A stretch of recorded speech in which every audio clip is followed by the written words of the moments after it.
We're on. There we go. There we go. Okay, just also want to record it on Zoom as well. I just had a recording on Facebook only. So here we are, once again, with our show, Metaphysical Communion, focusing on the theme of vampires this evening. So we're going to start our slideshow once again. And here we go. Let's see. I do believe that's what I'm looking for here. Very good. Okay, so we're back. So I'm going to keep my screen on as well so you can see me. Hopefully you can see me as well. So here we are with our official presentations, just a few slides just to accompany my lecture for this evening. So as we know, vampires have been very popular for many, many, many decades. And we know the stories about them, about Count Dracula, certainly, which came from the legendary book, Dracula, written by Bram Stoker. And we know, that that's where that became, popularized, especially here in the United States. Well, it first began, of course, in England as well, and then moved over to the United States. And we have, of course, Dracula, Count Dracula. And we know about the attributes of a vampire, how they function, how they operate, how frightening they are, their thirst for blood, their immortality, their aversion to sunlight. They can only be killed through a stake in the heart or through a silver bullet or so. Across exactly holy water, they can't tolerate it. They can't tolerate the sunlight, obviously, when they come out at night. They convert others to vampirism through biting them on the neck, usually, and that there will be colonies of them, more than one, etc. We've known all about that. And I do believe that was popularized, back in the 17th century. We'll look again. I have a slide on that, by the way, relating to the book Dracula. But so that's how it became more well known about vampires and their mythology and their stories and how, alluring, that's a word you're going to hear a lot this evening. They are, how hypnotic they are. They certainly draw a grand public interest, especially during the time of Halloween, when all those things are, most prominent, about ghosts and ghouls and psychics and witches and all things pertaining to Halloween and the spirits. So we have that happening here. So let's do a little brief history. If we can move this along here, of the vampire legends. Where do vampires originate? That was my first question relating to all of this.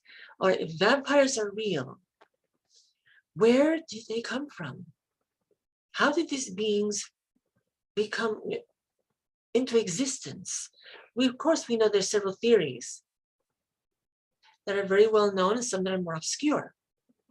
So one of the first theories that we've heard is from the Bible or biblical beliefs, and that these are basically fallen angels.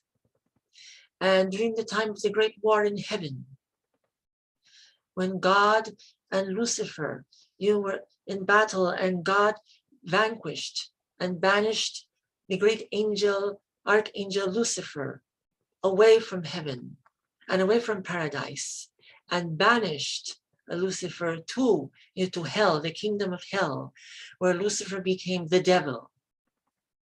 From there, because of Lucifer's hubris in wanting to have their own command of existence, and God, who is God, could not permit that. And because of that, the great vile hatred that Lucifer developed toward God, the great resentment that caused to poison, the great archangel, Lucifer, into becoming the devil and vanquished, to hell. So Lucifer was not the only angel. He was a seraphim, to be tossed, from the heavens with the help of the angels, Michael, Raphael, Gabriel, the other great angels who during the Great War, vanquished, those fallen angels out of paradise, and they became fallen angels. They fell to hell, along with Lucifer and joined him to become demons and spirits of the night. Many of them were thought to become fallen angels. And those fallen angels came here to earth. And because of the association with the devil, with Satan, with hell, they became demonized. They became creatures of the night. And they dwelled upon the earth. And it is said that they became vampires, former angels that fell from the heavens, became vampiric. That is one theory. Another theory that I learned just very recently was a few weeks ago, there was this program on the Travel Channel titled Vampires in America. And it was a basically 2-hour program on these two gentlemen who are vampire hunters, and they claim to be the only 2 vampire hunters in America. And one is named Eric Streit, and the other one is named Marcel van Tingen. And he is European, obviously, by his name. And they claim to be, you know, vampire hunters here in the United States, and they claim that vampires are real. And a lot that you've heard or so about them, you know, is, you know, genuine. And they presented this 2-hour program on hunting for vampires in Arizona, especially near Phoenix and Tucson, Arizona, where there appears to be, they feel, a vampire clan, you know, hiding out there in the desert. So they presented this program, so I watched it because, oh, this is something different. And so I watched it. As I saw this program, a lot of it was so fake and so rehearsed. And their witnesses appeared to be nothing more than actors who had rehearsed the script. And a lot of things, you know, they were interesting, and it was entertaining. It was entertaining and engaging for 2 hours there. And they presented a lot of information about vampires, where they came from, how they were, how they actually are. I found that to be kind of intriguing, even though I thought the show was basically, you know, please, if this is supposed to be a series, I don't know if it will become a series. I thought it was, but I haven't seen another episode since. So I know that the reception to the show was not very favorable. And a lot of people also thought that this was just a bunch of crap. However, I was looking at the program and I was listening to the information that, you know, both gentlemen provided. And I was able to decipher and discern things that seemed to be interesting, things that seemed to be worthy of more exploration. A lot of their material, they did their research, they've done this work for many years, or what they say.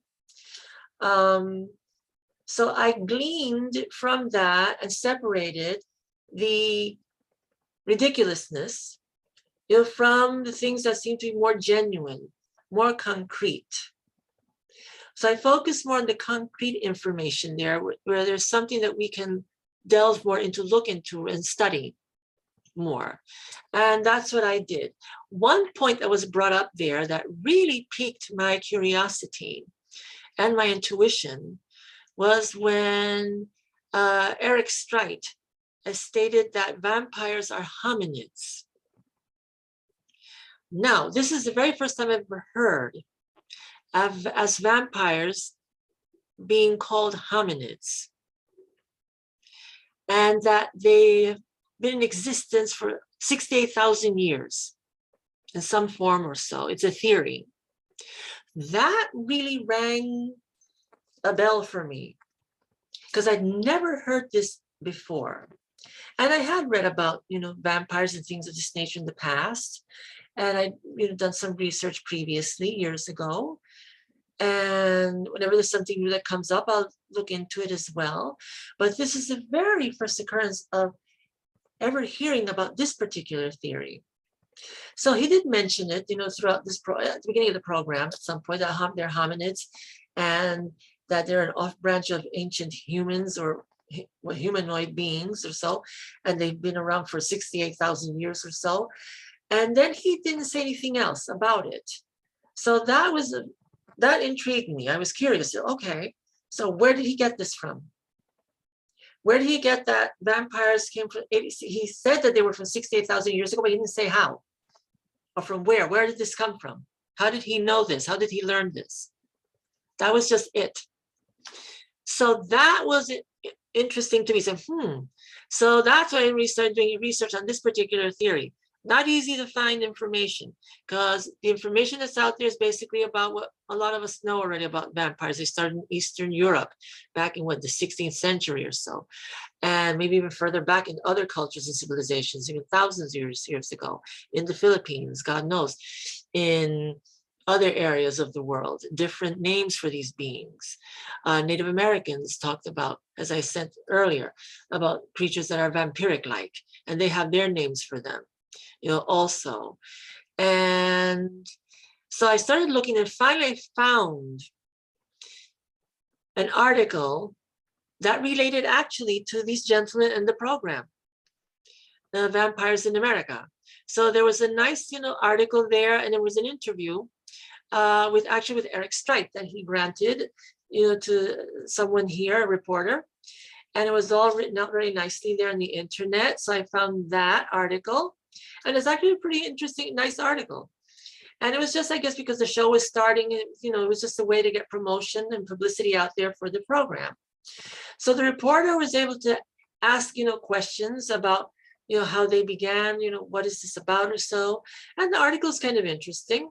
I think I posted, a little bit later. If not, I'll post it later on the thread. But then the reporter asked that very question that I had. You said that in the program that vampires are hominids, and you said they were originated from 68,000 years ago. How did you come about that? So finally, Eric did elaborate more on this theories that he and Marcel were discussing the issues of where could vampires have really originated from, going back in time in history or prehistory. And they were talking about, and I have the article actually written out here, so I can provide, let me see, because I did make a copy of it. Here we go. So I can give you the most accurate information as always. And once I separate things here a bit, here we go, let's see. So let's see. I'm touching upon that particular question. I'll locate that here for a moment for you. And he did elaborate about, it was a theory that he and Marcel Tingan were discussing about where these things could have possibly come from. And let's see. There's a lot to this article, by the way. It's a lot of information. Let me see. I'll have a look at this here for you in a moment. It goes back, way back before humans and the hominids and the various hominids that exist, especially during that period of time and beforehand or so. And let me see. There's many pages here with this for this interview. So let's see. As I look for this for you. Hold on a second. I should have separated this before the program, because this is interesting information. And again, with time constraints or whatever, it's hard to put all these things together at once. Hold on, we'll have a look at this here for you. Let's see. Okay, here we go. Let's see. Here we go. So they had a theory that the Earth experienced a huge shift, and it was called the Toba Eruption. Now, this is the first time I've ever heard of this happening in Earth history. And that the Toba Eruption, let's see, blanketed the Earth with a volcanic ash, and that basically the Earth went into a miniature ice age. It's estimated that this happened about 68,000 years ago. And it's also estimated that the Earth at that time, there were about 500 breeding hominid couples. that you'll have to go into more scientific research to find out how they found out about the 500, couples or so relating to this. Now, or 1,000 people. Basically, they had to figure out how to survive.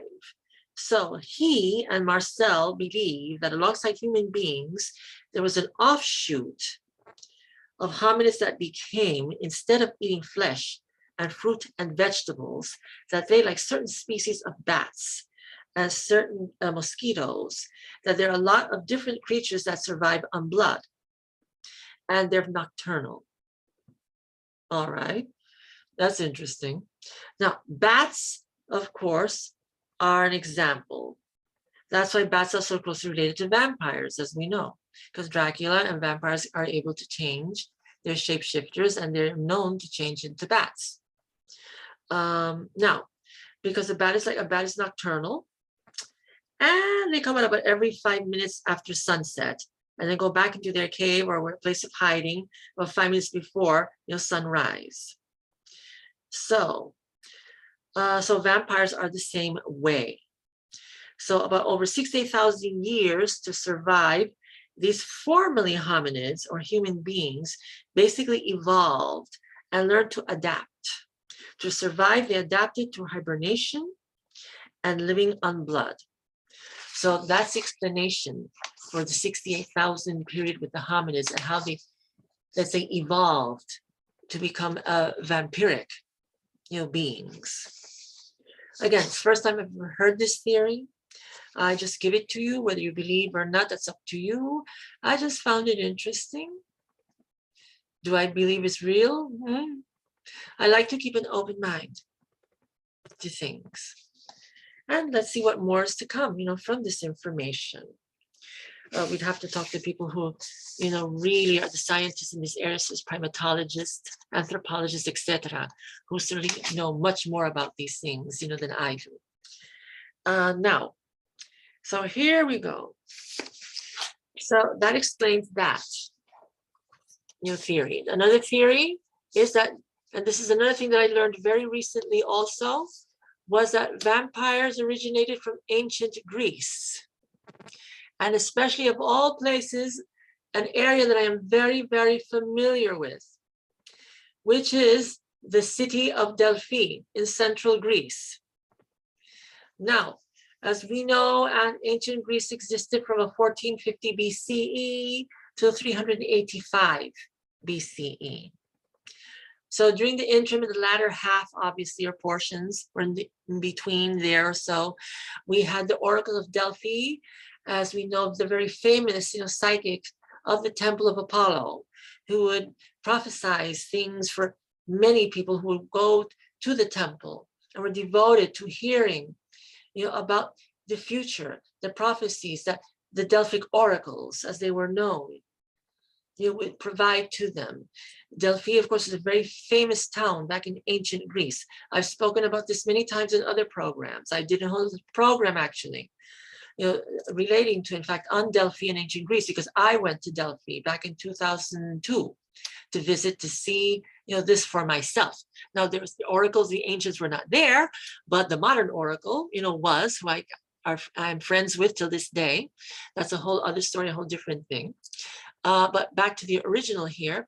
So apparently it was a young man named Ambrogio who traveled from Italy in ancient times to Greece. He wanted to see the Delphic oracle.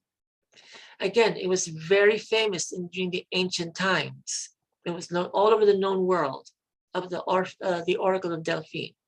So Ambrogio decided to travel to Delphi to have an oracle for himself, which he did.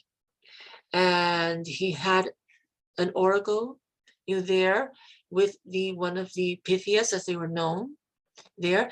And during his stay there was a beautiful young maiden named Selene, or Celine, who was a handmaiden to one of the oracles there and devoted to Apollo, because the oracles come from the god Apollo. And the temple is of Apollo in Delphi. And he is the one who's responsible for giving the information to the Oracle of Delphi.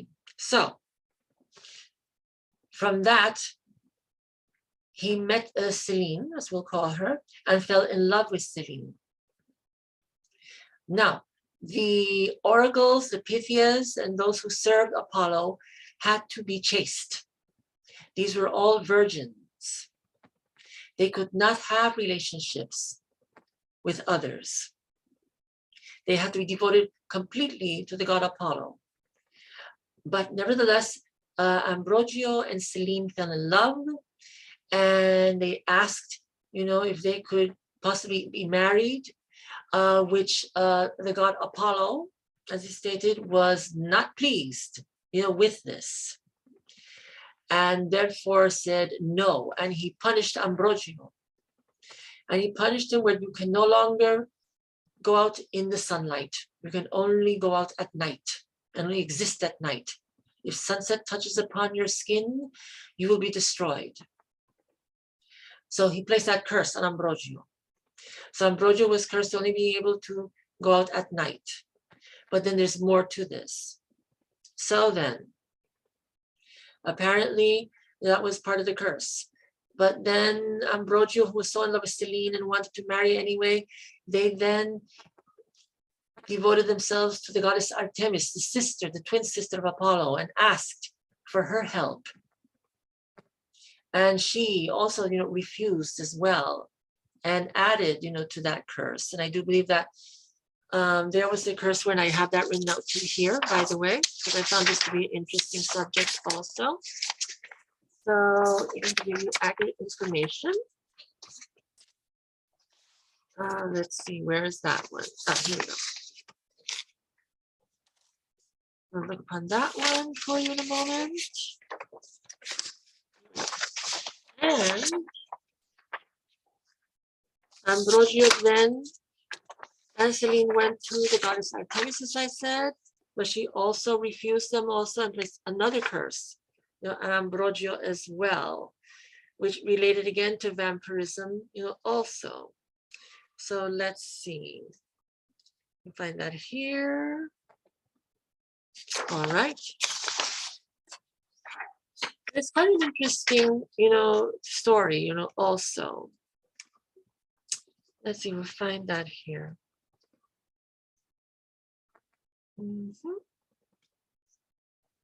Okay.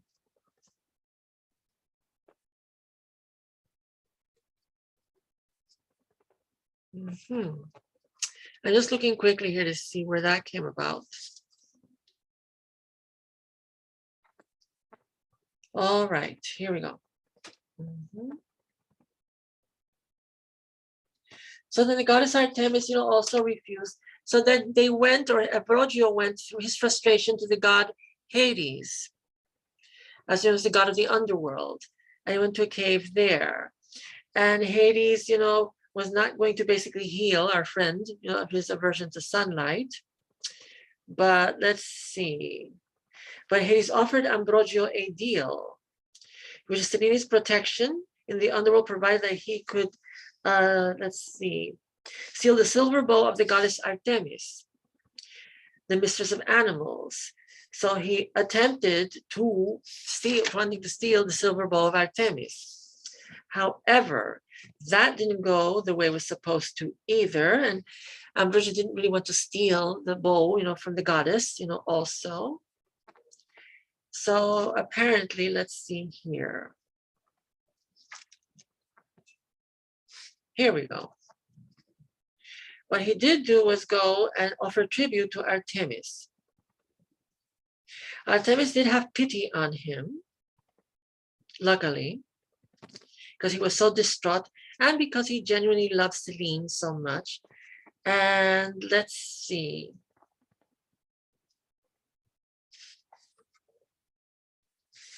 So there was a deal made. Let's see, the goddess took pity on him. Okay. And the goddess apparently gave him the bow and arrow in hand after, let's see, apparently Ambrogio's slay a swan for Artemis as a tribute, which he did. He took that back to Hades, the bow and arrow. Let's see. Artemis placed her own curse upon Ambrogio because she was tricked as well, because he did take the bow and arrow. Oh, she did not give it. He had took it from her. So he tricked her and did take it to Hades, but Artemis was not pleased with that. So she also put a punishment on him as well. And let's see, and that caused that the silver would burn his skin. So that's when anything that's silver, vampires cannot tolerate. So that's where that curse came from. Ambrogio did apologize to Artemis. He explained about the deal he made with Hades. Your force for Selene. The goddess had sympathy, for him, luckily. She'd offered him a deal he couldn't refuse. She would give him immortality and make him a great hunter. Further, she would give him fangs with which to drain the blood of the creatures he killed in order to write his poetry. In exchange, poetry was in exchange, for Artemis. In exchange for his immortality, he and Selene would have to safely get away from Apollo's temple and worship Artemis exclusively.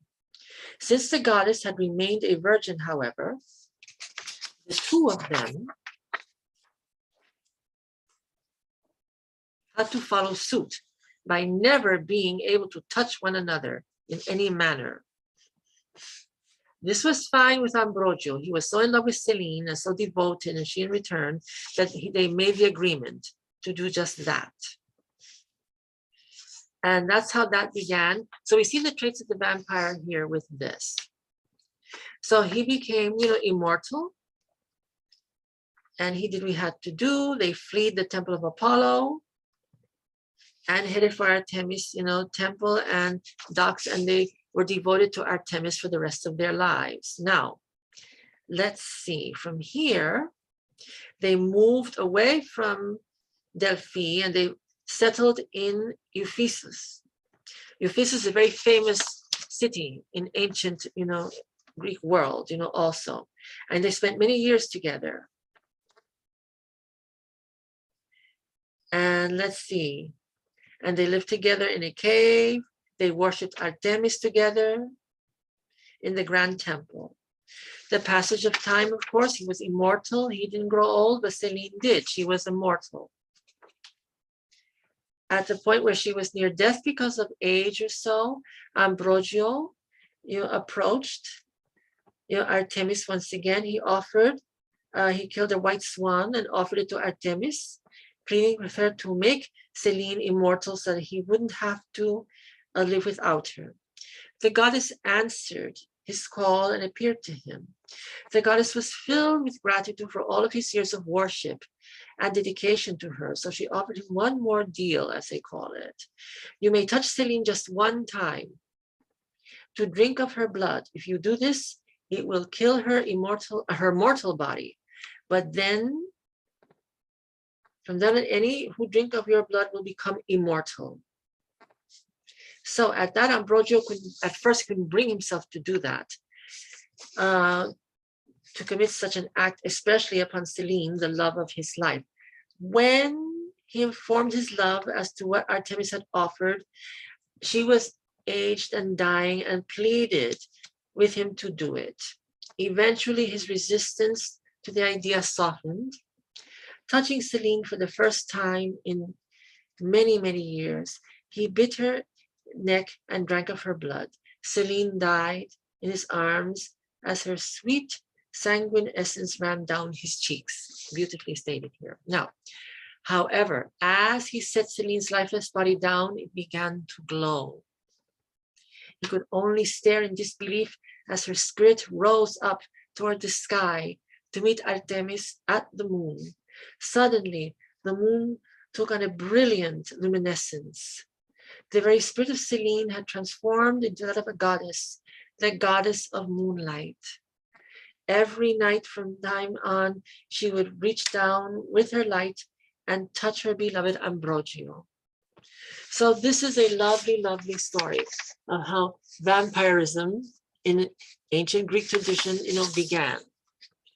And that's how Ambrogio went to live on, in that way. Very lovely, isn't it?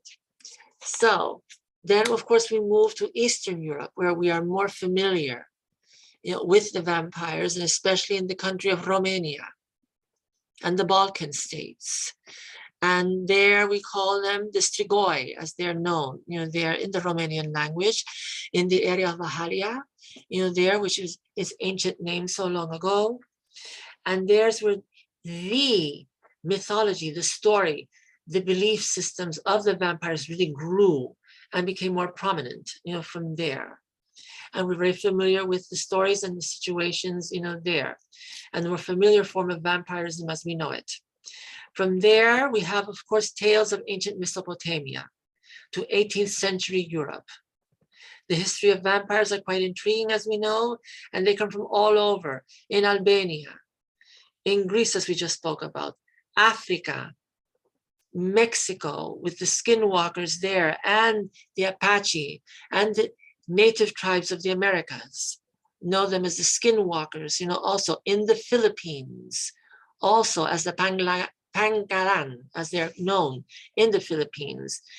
Vampires of Indonesia, and very well known, with many stories there about things and these beings that have terrorized the people of the Philippine Islands and Indonesia. So vampirism is known throughout the entire world, with real stories from real people stating that there are real events happening here.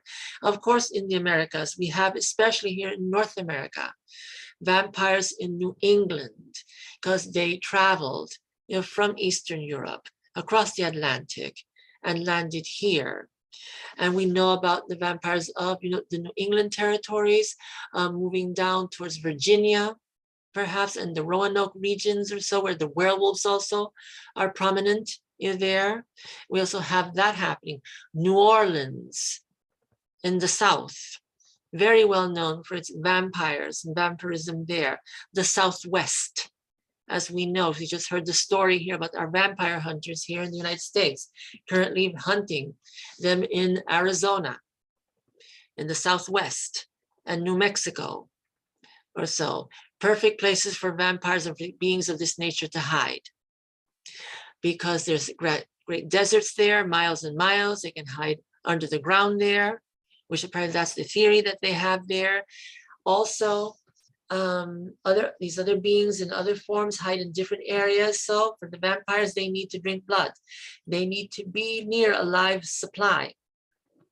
So they cannot stray off into places such as the woods, or places that are, thousands of miles away from civilization. They need to be fairly close, to civilization, because they prey upon those that they need for blood. Arizona, the Southwest, is kind of perfect. You have vast lands out there, but at the same time, you can be close enough to the big cities there and towns where they can do what they need to do. Doesn't necessarily mean that they hunt humans necessarily. There's some stories that, there are some people that have suffered from them, there, but also they also drink blood in other forms, too. They've had to, let's say, evolve due to civilization evolving.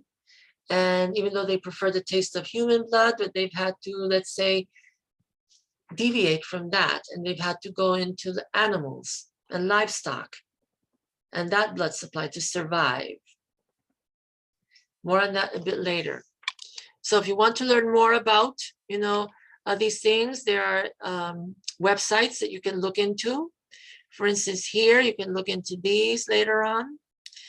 And we'll move on from there. So, do you know about these vampire facts, such as ancient Babylonians were one of the first who incorporated undead blood-eating entity in their folklore, going back thousands of years. In ancient Egypt also, we heard about, blood creatures as well.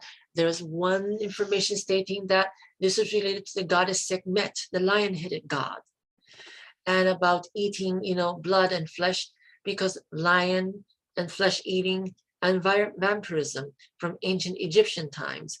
This is a newer theory that I just learned about as well. Am I not believing in it? It feels a little unlikely for that part of things to happen, but I don't know enough about it yet. But nevertheless, 6,000-year-old evil mystical beings such as Lilitu and Esrites survived by feeding of babies and men.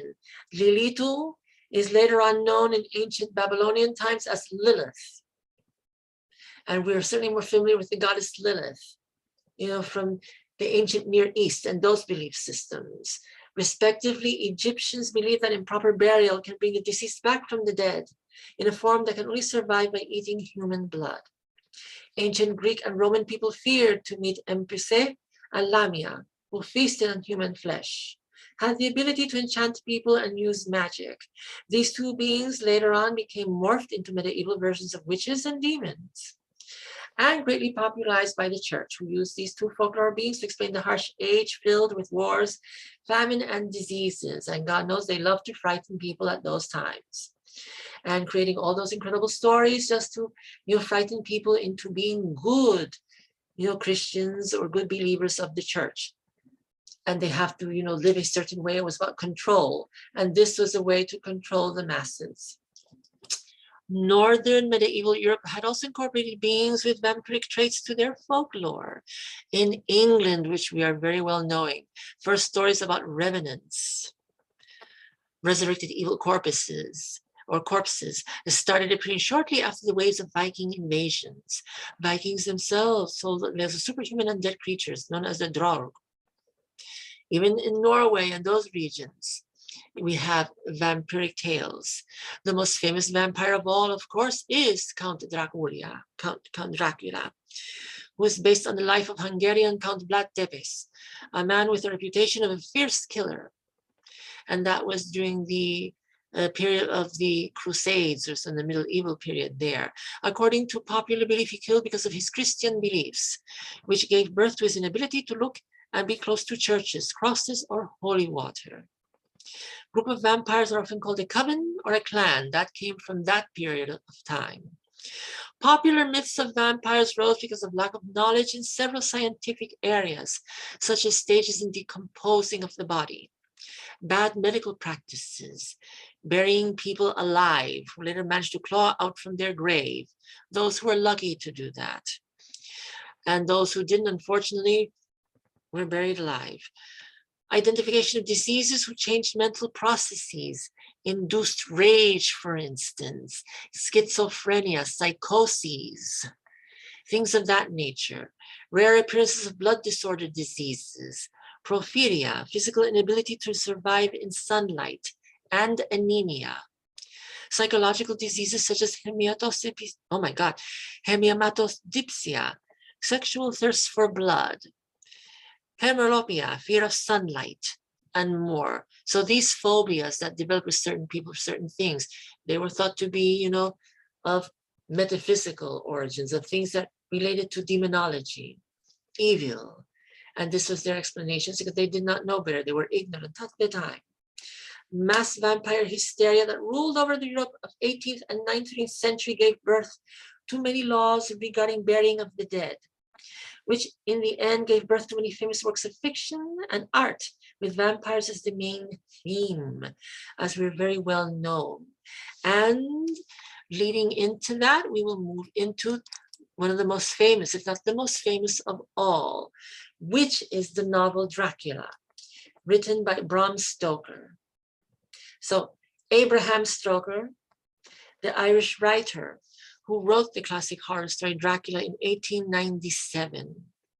So very, very, very late 19th century, as we know, into the 20th century. So here we have an article which I found fascinating, which through Facebook, I saw about over a year ago more or so. And I do believe a friend of mine who's a paranormal investigator had posted this.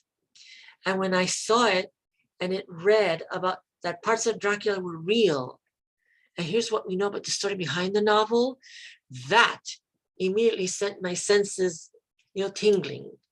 So I had my spidey sense went wild. So I immediately read into the article and discovered that Bram Stoker apparently found out, about these real situations that happened way back then in the 18th, 17th century or so, about a mysterious being or spirit from the east, from Romania, from Transylvania, that somehow made its way onto a boat, a supply ship that came to Britain and loosed itself into Britain and England and raced into a church in the form of a wolf, and from there created havoc. And then real stories that actually occurred from people that actually told and reported this to be witnesses that saw such things happen. Things that happened on the ship, that apparently people were attacked during the voyage by something considered vampiric, and then let loose later on in Britain and in England in other forms. So you can read up about that particular article. I have it here. So if you're looking at this now, you can take this down. I'll post it later on the thread on the wall also for you to see. And you can look into this interesting and fascinating article. So as I was reading this and saw that Bram Stoker learned about these experiences and incorporated it into his novel, it seemed to ring a tone of truth for me and reliability, here. And perhaps with things of this nature also, we can say that perhaps the great writer Anne Rice also borrowed from this as well, or took upon from this, and wrote her legendary novel Interview with the Vampire from that. And of course the wonderful movie that came from that as well. And that there are elements here of truth and reality that these stories incorporate from things that happened hundreds of years ago. So most intriguing. And of course, a person such as Bram Stoker and Rice, who we just lost a few weeks ago, unfortunately, and they were people of the word, literaries. They were educated individuals. Of course, they would do their research and look at the material and put together these things, carefully and wisely. And people like this we have to look into, and we have to examine, how does they come about in putting these things together and bringing all of these ancient lores, these ancient beliefs of vampirism into incorporating this into their stories, into these mythologies or so. So moving along into more modern times, we have events of vampirism happening, in the recent past or fairly recent past. And again, we're talking about the real vampires for this particular subject here. So we're moving into an area here of events that happened. One of the places that are very well known here in America for having, vampire events, vampire culture, vampiric experiences is, of course, the legendary city of New Orleans in Louisiana. And we know how supernaturally saturated New Orleans is, and that incredible history there with the mystical, with the metaphysical, with magic and beings of the night. And certainly vampires are a very important component of that history in New Orleans.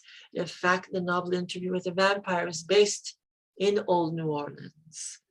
So to this day, there still exists beliefs in vampires and a culture, that's quite lively there apparently to this day. But there also appears to be not just the vampire, let's say aficionados as I'll call them, but also vampires who are genuine and real, and they may still exist in New Orleans at this time. So going into that, we will talk about what you see before you is the Ursuline Convent, which is located in New Orleans, of course, in the French Quarter. And I learned about the Ursuline Convent back in 2016 when I was visiting there. My mother and I love New Orleans. My mother loves New Orleans. She loves the music, the jazz, the liveliness of the place. And because of that, we've been back several times. And I have a few friends there also. We become familiar, with the French Quarter and New Orleans, and we love it. And hopefully when the pandemic is over, we shall be returning. Thus, the Ursuline Convent came to my attention back around 2016, 2017. I do believe it's 2016 when I was there, because one evening, just before we left for that trip, I took a paranormal tour of, the French Quarter. I had done this before, but I always like to do it again to see what's up. It's something fun to do. While there, you always learn. You always learn something new about the rich history, of New Orleans and the French Quarter. So I decided to take a tour just the night before we left. And there was a wonderful young man there who was conducting the tour. And he took us to some of the famous sites there throughout the evening. And this was coming upon close to 10 p.m. at this point with that evening there. And we were walking, through the streets there. And as we were walking, we were approaching this fascinating building that you see before you, but at night. So as we were walking towards this, area there, it was talking about, the history of New Orleans and the history of the magic there and the voodoo and the things that happened, the murders that happened there, the LaLaurie Mansion, of course, which many of you are familiar with, and the things that happened there in reality, other things that took place there, regarding the mystical, the voodoo, Mary Laveau, of course, the voodoo queen of New Orleans. He showed us the sites there about events that happened in Jackson Square and the events of the metaphysical, about ghosts that appeared there, about vampires or so that happened there, people that were attacked, etc. Throughout there's a lot of history, a lot of things that happened there. We were coming upon, this street, and I looked over and I saw this building. And just as you see it here, but only at night. And as we were slowing down, I looked at this in the evening there, and I looked right at that window there. If you can see, I think you can see my finger pointing, hopefully, there. The window, let's see, second to the final window on your right side of the building. And they were open. It was late at night, close to 10 p.m. And there was a red light shining from that window. And I looked at this building as I glanced over, and I got this sense of fear, which was kind of odd. And I looked at it and I said, ooh, I got this strange sense of dread, which is not usual for me to feel such things. I've been to New Orleans, especially several times previously. I'd been out there on my own at night, doing my own paranormal investigations.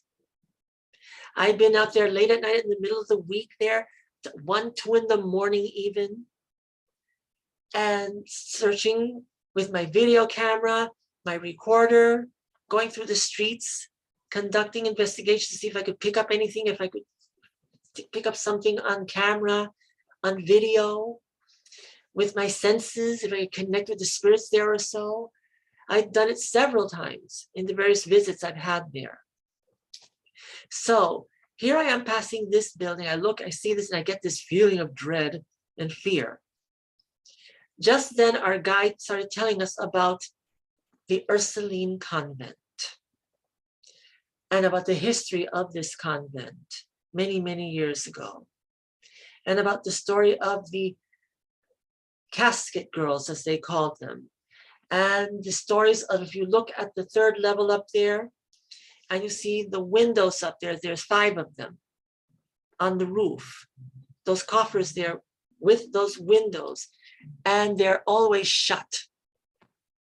As he said, they're never opened, and that they're nailed shut. And there's a reason for that. Apparently, way back in the beginnings of New Orleans, it was first being built and created. The French settlers had come in and started building parts of New Orleans. This convent was put into place there. Most of the people that were in New Orleans, building up New Orleans, most of these French settlers or so were male. And there were very, very few females there. And the males were desiring to have companions and to have, you know, a bride. They wanted to be married. They wanted to settle. They wanted to have families there. There were no women there, basically. So what they did back in France was that they gathered a group of maidens, as they call them, from France, who were willing to travel and start a new life in the new world. It was a different time period, way back there, hundreds of years ago. And that they were sent through ship to America, and specifically to New Orleans, and to settle in New Orleans, to have more of a population of females, and to hopefully start a town, a city, and to hopefully meet, you know, their future husbands there, their suitors there, so they could get married and have children and have a life. So that's what was done. So a group of girls were sent over, you know, from France over ship, and they alighted, you know, in New Orleans. Each girl brought with them, you know, a chest of their belongings. These chests happened to resemble caskets or smaller versions of caskets. That was the style at the time. But all their earthly belongings came, you know, in their suitcases. These were their form of suitcases at the time. They looked like caskets. So they arrived and they were placed in under the care of the nuns of the convent here, of the Ursuline Convent. And they lived on the third level of the convent. So there were beds there for each, and they had their own spaces there as they acclimated to their new life here in America. And they were taught by the nuns, and obviously they learned English, etc. And they were good young ladies taken care of by the nuns or so. But there is a story with them. When these young ladies arrived, they were, let's say, because the trip was so long and they were on ship for so many days, not exposed to much sunlight, food was not, you know, abundant. So when the young ladies arrived, they appeared a bit pale and rather gaunt when they arrived in New Orleans, kind of grayish looking, a bit malnourished because, again, nutrition, you know, wasn't the thing, you know, on board. They ate what they had and they had rations, whatever. So they came a bit, you know, underweight. They didn't look their healthiest. Something came a bit, you know, with illness here and there. So they had to be nursed back into health and well-being. When those in New Orleans saw these young ladies, they were kind of like taken aback by their ghoulish looking appearance. And they saw they were so drained and so pale. So, and they brought these caskets with them as well, which even caused further suspicion. And remember, back then in those days, people were very highly suspicious of things. And they were very much into superstition and things of witchcraft or so, you know, were very feared at that time, all those stories, and they believed in those stories a great deal. And when they saw them, they were a bit taken aback and frightened of them. And the stories alighted about these young ladies being so gaunt and so pale and what happened to them. And that they developed a bit of a fear towards them. And then some other fantastic things started happening, apparently, where occasionally it was seen that sometimes the doors of the convent were open and those windows up there, and that people were found the next day here and there, you know, attacked in the middle of the night, and attacked where their throats were cut or so, or blood was taken out of them here and there. And thus started the mythology and the stories of the casket girls, because then you start to think that it's those girls that came. Nothing like this happened until they arrived. And what's going on? What's going on in that convent? And those girls are strange. And those windows are not opened. And the nuns started shutting those windows, especially at night. And they were never opened at night. And they were shuttered. And so the mythology came about the casket girls being vampires that came in from Europe and would attack people and kill people and drink their blood in the middle of the night. And a lot of times these girls were not seen, etc. This is how that mythology started there. So, talking about real vampires. And for decades and decades, this persisted. And then eventually the Ursuline Convent, was shuttered. And the nuns moved to another convent, another area of New Orleans, away from certainly the French Quarter or so. And there's a new Ursuline Convent, which is an active convent away from New Orleans in a different place, part of it. And this building was shuttered for quite a while, but now it is still part of the church, obviously. And it is now a museum and also a event space as well. So people come here to get married and have parties and have events. And it's a beautiful place. So going back to that evening, I was looking at our young man, our guide was telling us all these stories about the vampires and people seeing those doors. Whenever they see them open, that means that the vampires have escaped and things have happened. And a few people have reported being attacked, even in modern, era, not too long ago, even from time to time, and a great fear that there have been certain experiences with vampire attacks in the French Quarter. And there's one famous story that actually appeared in the news back in the 1970s, where these two reporters were interviewing or looking, through things there in New Orleans, and they had the camera, etc., whatever. They went to the convent, and they heard about this story about the vampires or so they kind of camped out there one evening. And there's a church that's adjacent to the Ursuline Convent. You see the picture below, and that is the church there of St. Mary's Catholic Church, which is part of the complex. So they set up camp there and to see what would happen. And apparently the next morning they were found right at the steps of the church, dead, with their throats torn and blood apparently taken from them. And this caused quite a scene in New Orleans back in the 70s when this, I think 1972 or so, when this occurred. It came out in the news, etc. And it was quite impressive. They didn't elaborate too much in the rest of the country because it's not something anyone was panicked about, but it caused quite a scene, and it was reported in the news and the newspapers in New Orleans at that time that such an event occurred. Another story was about a young lady who I actually happened to see one of the programs, and she was talking there about an experience she had just a few years ago. And she and her friend were on vacation there. And they just happened to be passing one evening, late at night, near the Ursuline Convent. And I think they knew already about the history and the stories about this happening there. They were not drunk. These are two normal ladies, from another state who were just visiting. I happened to see them, and one of them particularly who reported this, a perfectly healthy, normal young woman, no indication of mental illness or mental problem whatsoever. Not a person that you would think that is crazy or frivolous or whatever, a regular conservative person. She was telling this story about what happened to her and her friend. And they were out there, and that they looked up and they saw on the roof of that very church that you see there in the picture, a person standing on the top of that roof, right there at the top near that cross that you see at the top. They saw what they appeared to be a young man standing up there at night. And they looked, oh my God, what's he doing up there? I said, what is that young man doing up there? Oh my God, he's going to fall any moment. How could he even be up there? And they saw him standing up there.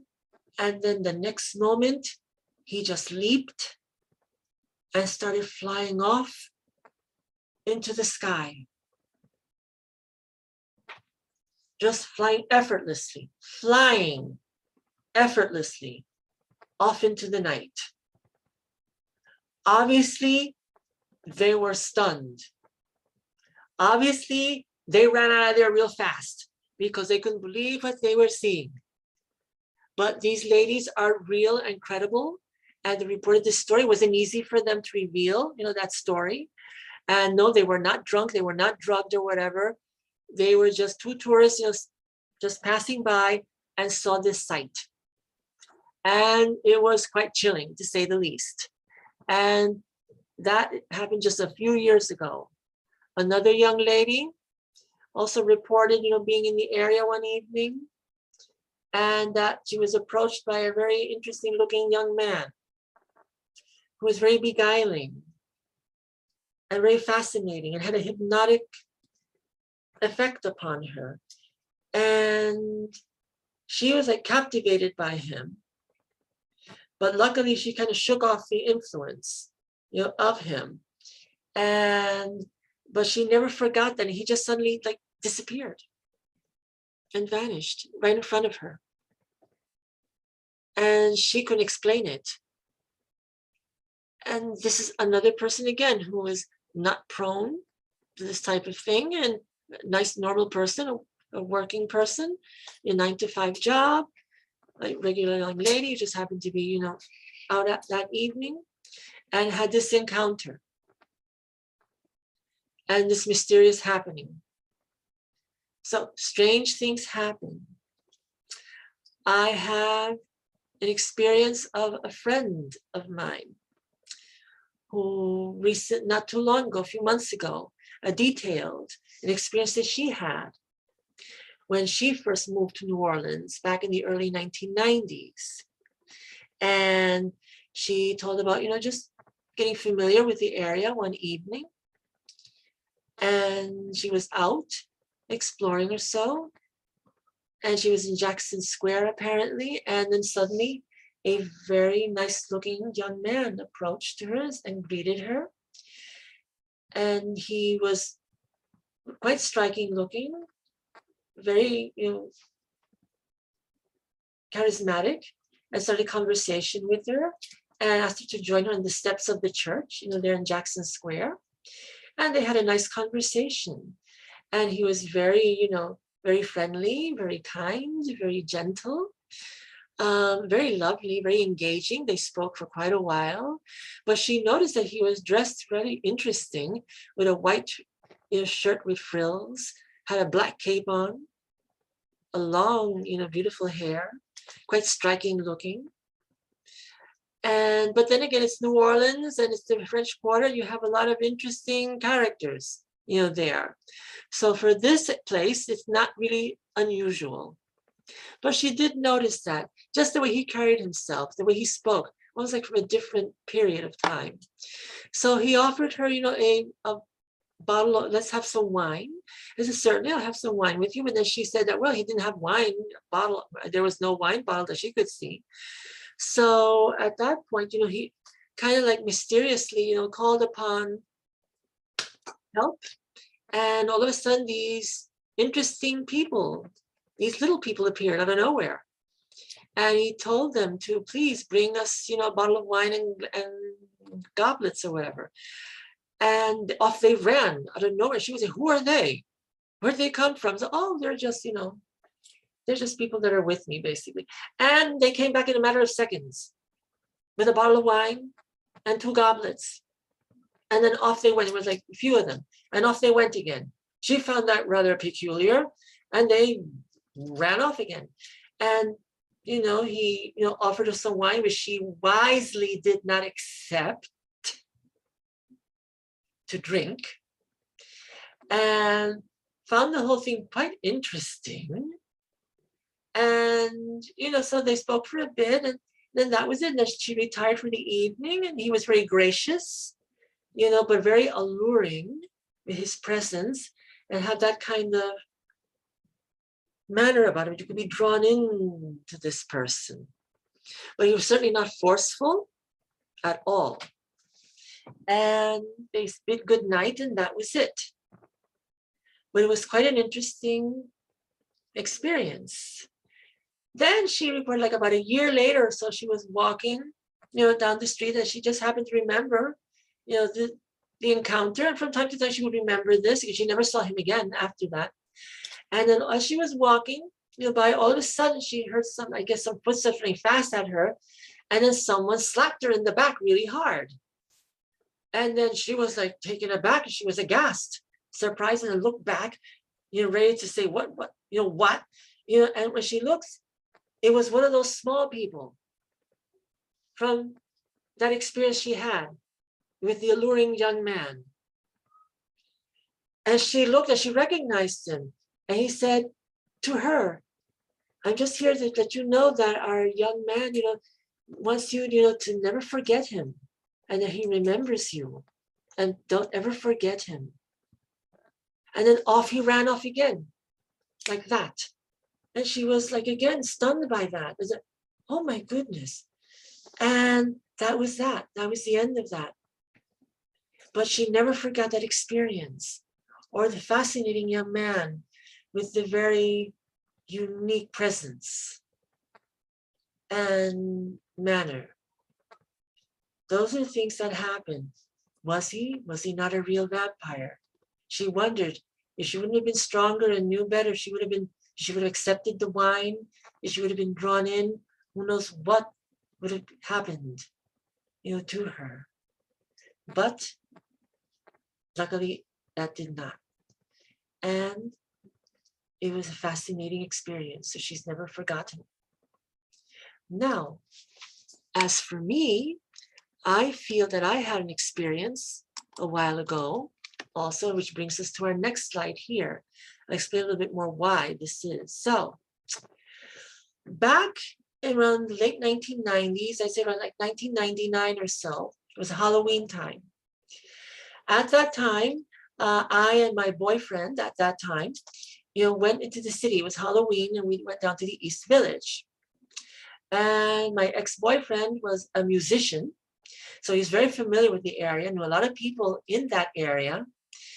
And we were walking about the city, because the city during Halloween time is very lively, as you well know, especially that Halloween weekend. So there were a lot of people walking about. There were parties, events happening. It was the 1990s, in New York City. And it was a beautiful evening, a relatively warm evening for October. And we're just walking about, and then there was this club that was having a Halloween party. So we went in. And again, my ex was familiar with a lot of the places there, and he had played at a lot of these spots. So we went in, and it was a very large, space, entertainment space. And there was a party going. There was lots of music, happening, live band playing, lots of interesting, fascinating East Village-y people there. I felt quite at home. And we were there hanging out, and we ran into a friend of his who was also a musician there with his girlfriend, very lovely people. So we hung out with them for a while there, and their friends. It was quite lovely. So in the course of the evening, there are lots of people coming in and out of the club or the space. And I was just there, and I was just standing there, and all of a sudden I look over and I see a young man, walking in or walking through. And this person was not the typical East Village-y type of being, or person, there. He had an appearance that was quite unusual and quite striking. Now again, this is the village. You see lots of interesting looking people, fantastic looking beings, there. And you know how, if you're in New York and you've been in the village, you know what I'm talking about, honey. You see things there you don't see in other places. However, I'd been to the village for many years before, and I'd seen a lot of interesting looking people from time to time there. This one was different and unusual. There he was. I would estimate he was somewhere in his 20s. Or so, possibly mid-20s or so. And he was incredibly striking looking. But not just his looks, it was him, his person, his demeanor, what he radiated. He was very striking looking, had a nice build, as they say, nice physique. He had a black leather jacket, a tank top underneath, a pair of jeans or black pants, certainly, villagey looking type. uh, I don't remember his shoes exactly or so, but he was very pale looking, very white, and not because of makeup. It's just that seemed to just to be his natural pallor, as we'll call it, his natural skin tone. Very pale looking. Jet black hair, long jet black hair, going down to his waist and beyond. It was tied in a ponytail, straight, parted in the middle, jet black straight hair, ponytail going down past his back. Absolutely beautiful hair. His features were the most unique. He had the look and the veneer of someone who could have been aligned with the mystical, with the supernatural. He looked like a vampire, naturally. You see these pictures before, especially the two on top, especially. I put them there for a reason. This young man resembled very, very much the young man that you see, the blonde, who happens to be the legendary singer Billy Idol. Billy Idol is a rock singer going back to the 80s, very famous and very well known. He's had a number of fabulous hits that many of you are very familiar with. And Billy is from Britain, from England. I do believe he's from England. And Billy, as you can see by his appearance, has that kind of Gothic look naturally, with that Gothic European look, as you can see here in that photograph. He has those features. He looks very much like a vampire naturally. And he's always been very striking. Part of the reason that he's become so famous was because not only because of his incredible voice, but also because of his looks and his charisma and his star quality. He's just very, very spectacular. And that's why he became so successful and so well known, and so famous. Besides, again, his singing and his music, which is incredible in the rock genre. And he looks like a vampire. So the young man that I'm telling you about looked very, very much like him, but only with the black hair. And in this picture, Billy's a little older. The young man was a little younger than this. But this is just as a comparison for you to see what I am describing to you. The young man directly to his right, or at least to my right here, look very much like that young man I was telling you about. It's not the same person. This is someone who's more of present day. By now, depending, that young man is certainly older. This is going back 20 years. So I'm sure that he's much older. He's not 20 anymore. So, well, who knows who he is and what he is. He may still look the same. We don't know because of who he may be. But he looked very much like this young man with the dark hair and those eyes like that. And yes, the young man that I saw in the club that night had those piercing, very blue eyes like that, like Billy Idol, does. And you see this person with these features, with that coloring, with that look, but it was more of the energy that he was emanating, which was supernatural, very like to himself. He was alone that evening. And I observed him a bit. I was watching him walk about a bit, and he was alone. And he was emitting an energy and a demeanor where he didn't want to be disturbed. This was somebody who's used to being alone and not really allowing people to get too close to him unless, who knows, that's the impression and the sense that I got. My intuition and my senses were certainly working on high gear at that moment. And I could get a sense that this is somebody who is a loner, who's on their own, who doesn't like to be disturbed, who's used to being on their own a great deal. And he walked about the club a bit, and I could see him always just looking and staring all by himself the whole time. Didn't speak to anyone, had a drink in his hand, but was always by himself, observing, watching the band play, listening to the music, but to himself. And he had that stone gaze the whole time he was there. At one point, I was being very careful to let him see that I was looking at him. So I was very, very discreet because I had a sense to be mindful. And so from time to time, I'd look over a bit, or I'd see, and I'd look from a distance, and I could see him. And that energy that was coming from him was unlike energy I'd experienced from another person.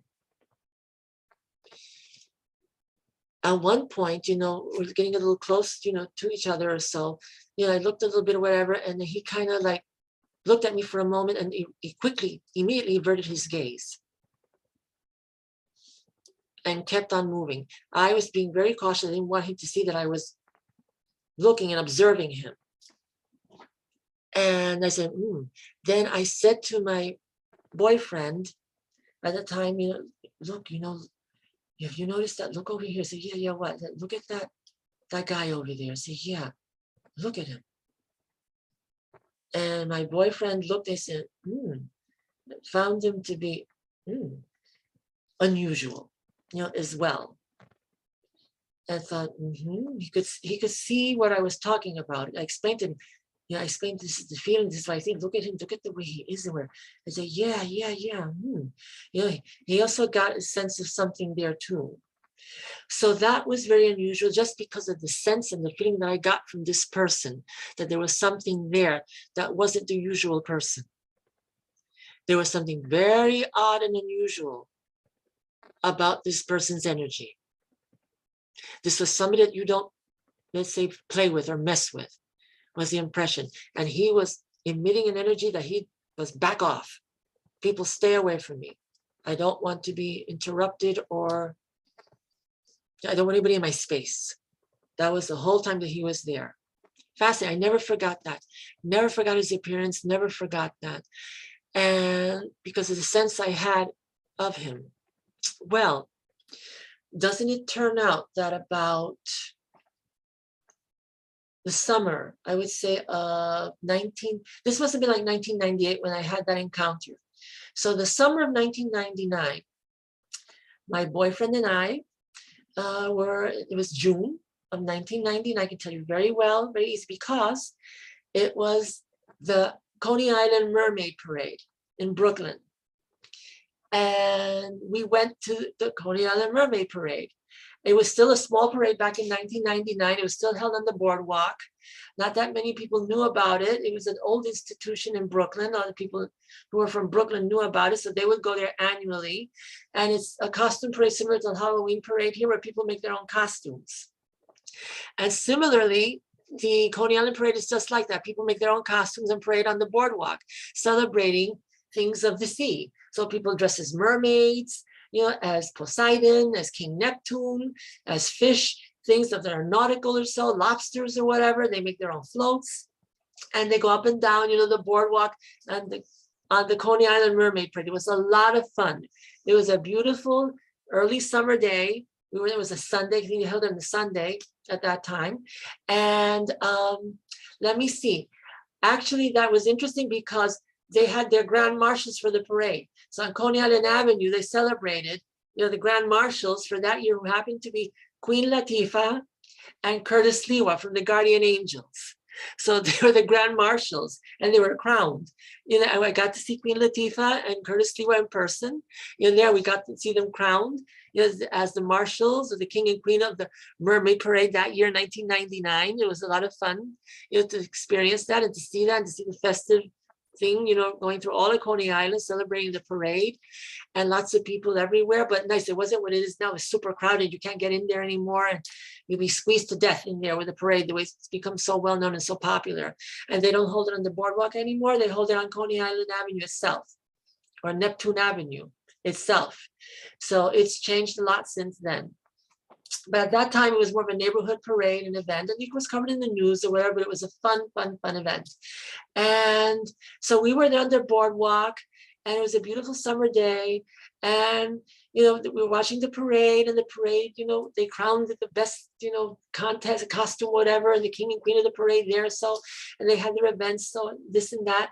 So, we were there walking about, having a lot of fun. There was music, there was entertainment, and we're walking about or whatever.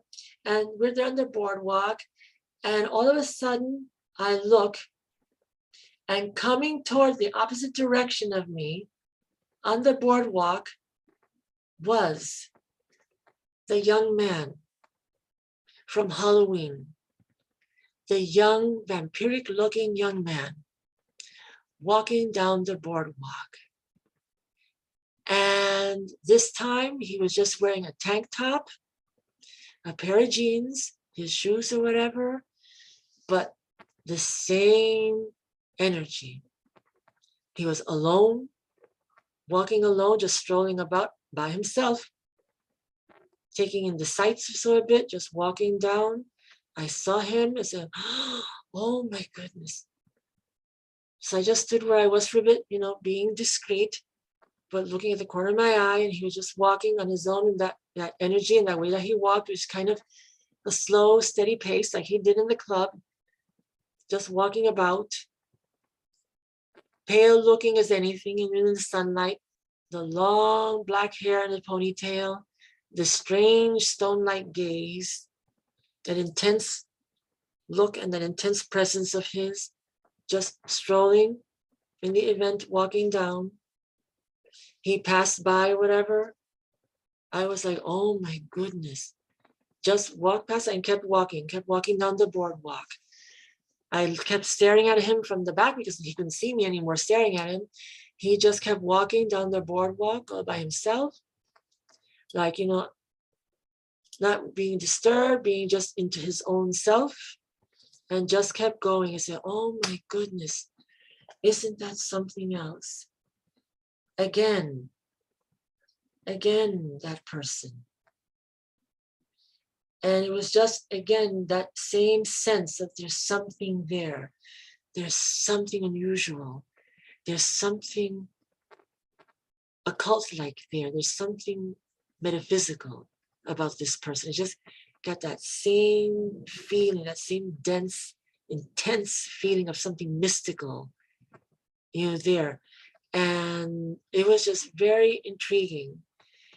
It was rather that same vampiric type of presence that he had was there still. I never forgot that. I could never shake that. It was just the most incredible thing.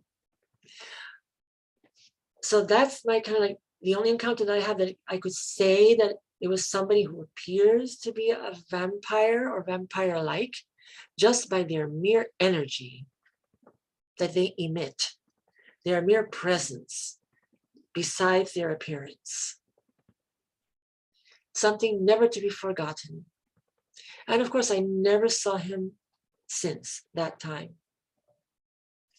So it just leads one to believe, how real are these beings?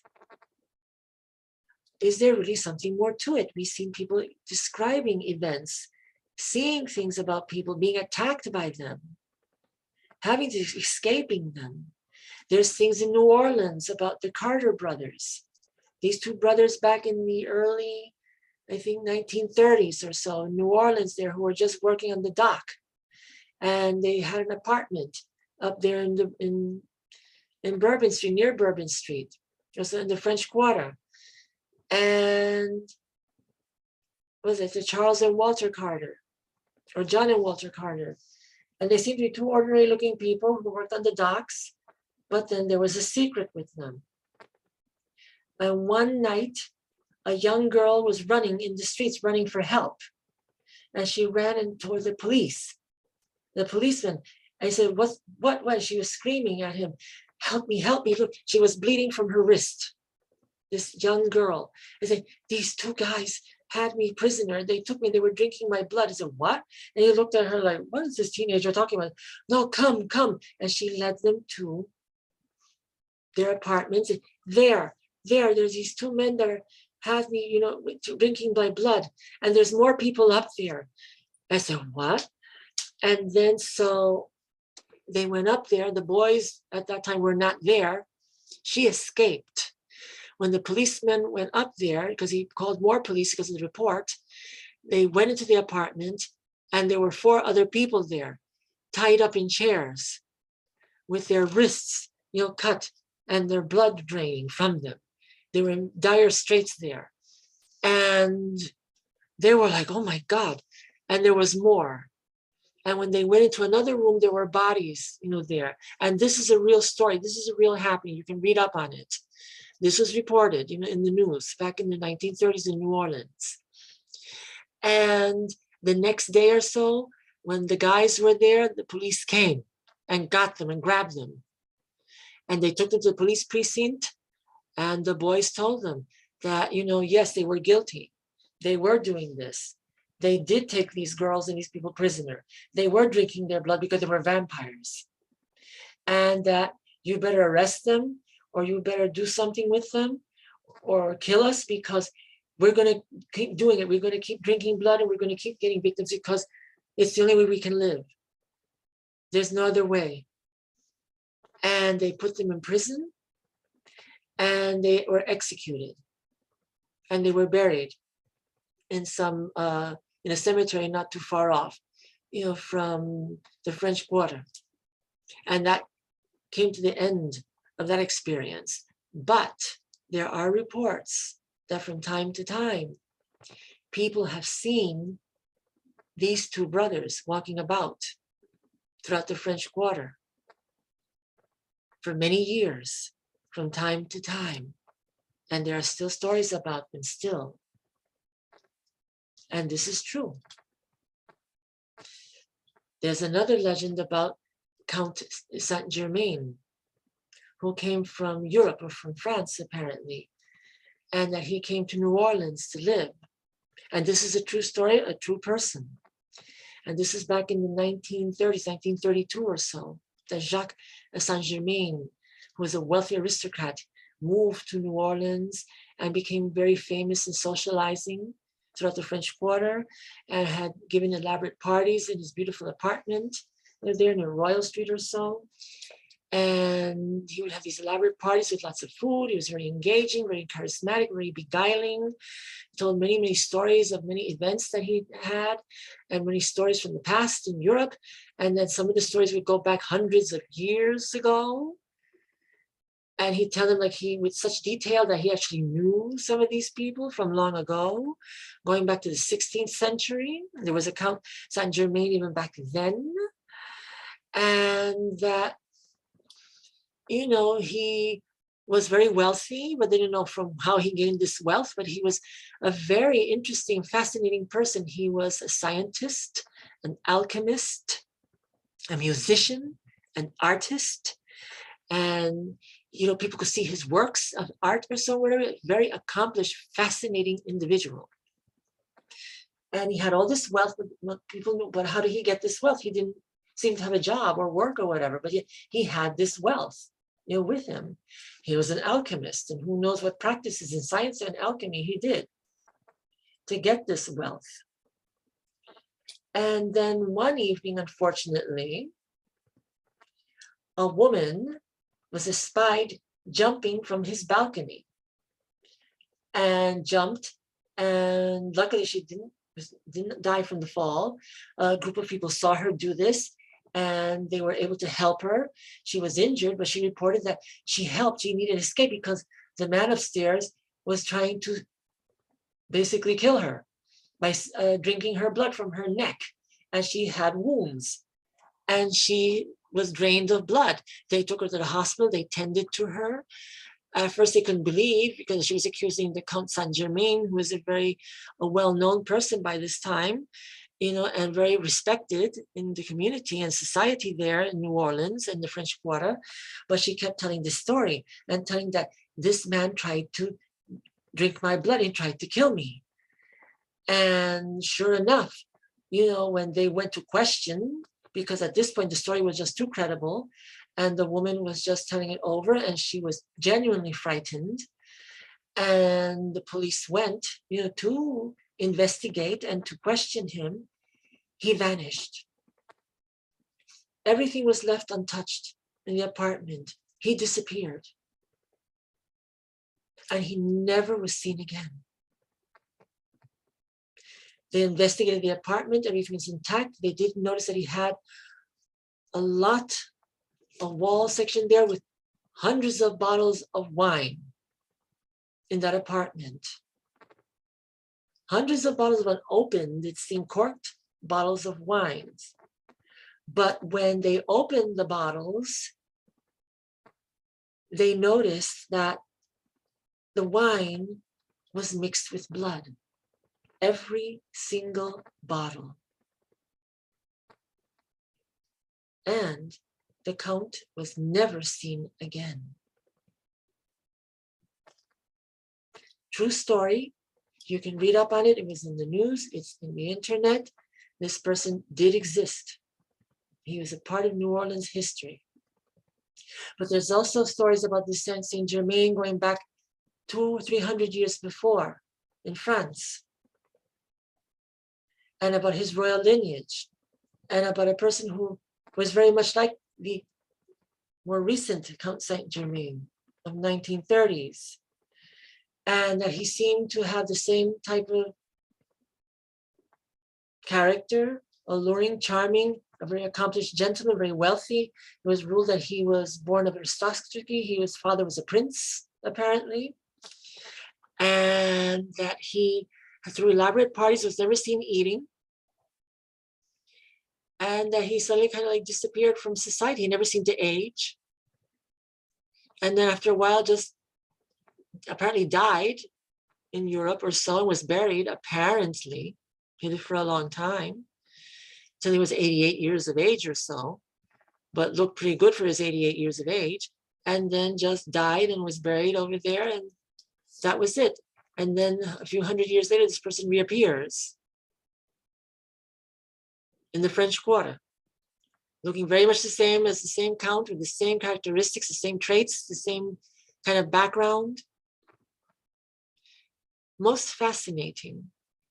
To this day, there have been reports from time to time that this Saint Germain person still appears in New Orleans. There's an account of him in the 1970s, of a gentleman who appeared in New Orleans, a different name, but had a similar appearance and apparently similar characteristics and traits or so, and apparently disappeared or so. I don't know that much about it. And apparently to this day, from time to time, a gentleman fitting his description appears from time to time, walking the streets or so, meeting with people or so, so they say. Again, stories of New Orleans, story of vampires, stories of things that relate, that could be true or not, who knows? But it leads one to believe, are these beings real? How do they exist? We talked a little about that before, that there are clans of them currently still all over the world, hidden. And they walk among us very easily, looking just like any of us, and they work and they live in our cities, in our towns, but they have their secret.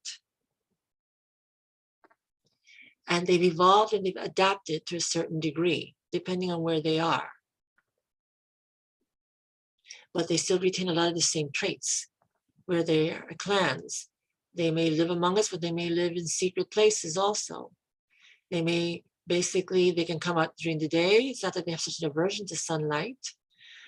A cross will not kill them. They don't have an aversion to holy water, like vampires of myth and legend.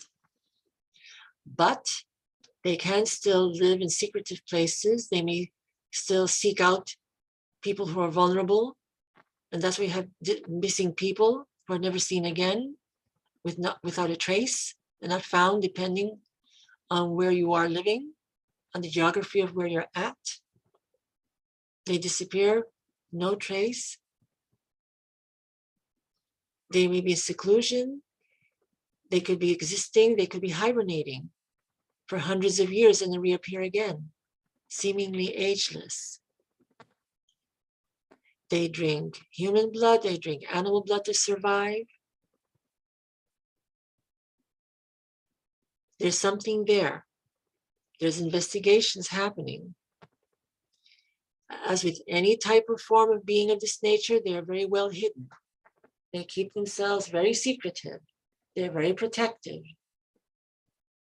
They know how to do it. Many of these beings of the paranormal are like that, as we've come to see. They exist for thousands of years. They adapt, they evolve. Are they ever caught? Are they ever known? Who knows for sure? But they're very good at being stealth. They have to survive. And they've been able to do it quite successfully for thousands of years. And who knows how much longer that will go on. As the world becomes more sophisticated and more advanced, and people are opening up more and speaking out more, it seems to be getting more difficult for them to remain as stealth and as hidden as once before. They're probably going to have a harder time keeping themselves secret.